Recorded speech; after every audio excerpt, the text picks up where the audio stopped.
مجھے ایک صاحب کہنے لگے کہ میرے ساتھ جاپان چلیے، تو میں نے کہا کہ میں یہاں کافی مصروف ہوں.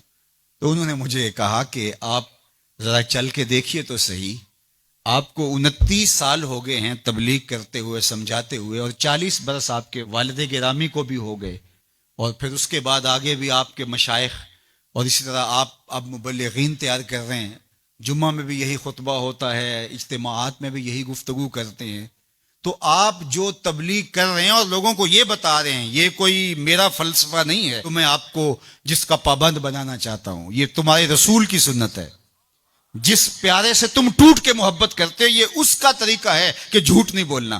کہا سمجھا سمجھا کے 29 سال جس قوم کو ہو گئے ہیں، آپ جاپان میں دیکھیے وہ کر رہے ہیں، اور نئی اقدار کو دریافت کرنے کے لیے آگے بڑھ رہے ہیں. یہ تو کر چکے ہیں، وہ کسی دغا نہیں کرتے، جھوٹ نہیں بولتے، کسی سے فراڈ نہیں کرتے.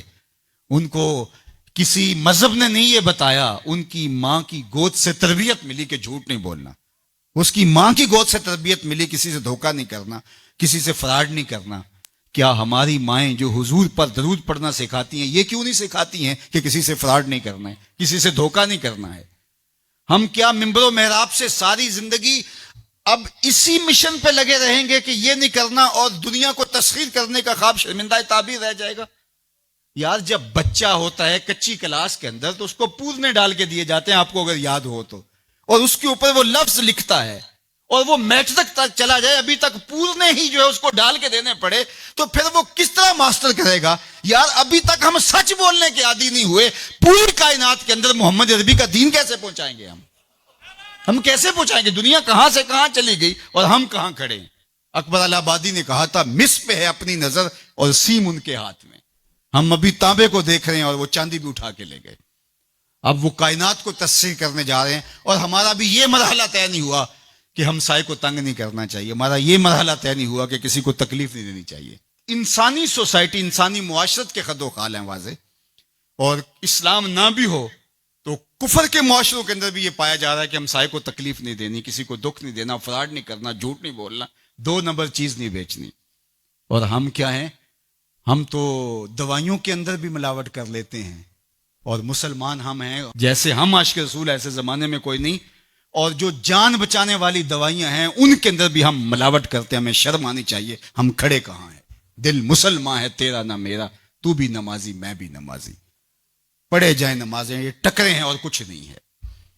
ہمارا دین ہم کو ایک ایسی پاکیزہ زندگی گزارنے کی تلقین کرتا ہے. یار ہمارے سامنے حضور کا نقشہ ہو، ہمارے سامنے حضور کی تعلیمات ہوں، اتنا نور برس رہا ہو ان کی سیرت کے انوار کا، اور پھر بھی ہم اپنی زندگی جو ہے وہ درستی نہ کر پائیں، تو پھر کیا ساری زندگی ہم یہی کام کرتے رہیں گے؟ ساری زندگی یہی کہتے رہیں گے کہ جھوٹ نہیں بولنا، جھوٹ نہیں بولنا؟ کہتے رہیں گے ہم، اس سے انکار نہیں ہے، لیکن کائنات کو تسخیر کیسے کریں گے جب اس مرحلے سے نہیں نکلیں گے؟ تو میری آرزو یہ ہے کہ دیکھو میں نے اپنی قبر میں جانا ہے، آپ نے اپنی لحد میں اترنا ہے. میں اور آپ اپنے آپ کو یہ مت سمجھیے کہ وہ سنورے گا تو معاشرہ ٹھیک ہوگا. معاشرہ ٹھیک ہو نہ ہو، مجھے ٹھیک ہونا ہے. مجھے اپنی زبان کو کبھی بھی جھوٹ کی بدبو سے متعفن نہیں ہونے دینا. مجھے کبھی بھی کسی کو اذیت نہیں دینا، چاہے وہ میرا ہمسایہ ہے یا میرا دشمن بھی کیوں نہ ہے. مجھے کسی کے لیے غلط نہیں سوچنا ہے، اور کسی کو نقصان پہنچانے کی منصوبہ بندی کی دور کی بات ہے، وسوسہ بھی آئے کسی کو نقصان پہنچانے کا تو اس کی بھی نفی کرنی ہے، کیونکہ میں اس آقا کا غلام ہوں جو رحمت للعالمین ہے. تو اس آقا کے لائے ہوئے نظام شریعت کو نافذ کرنے کے لیے ہمیں عملی قدم اٹھانا پڑے گا.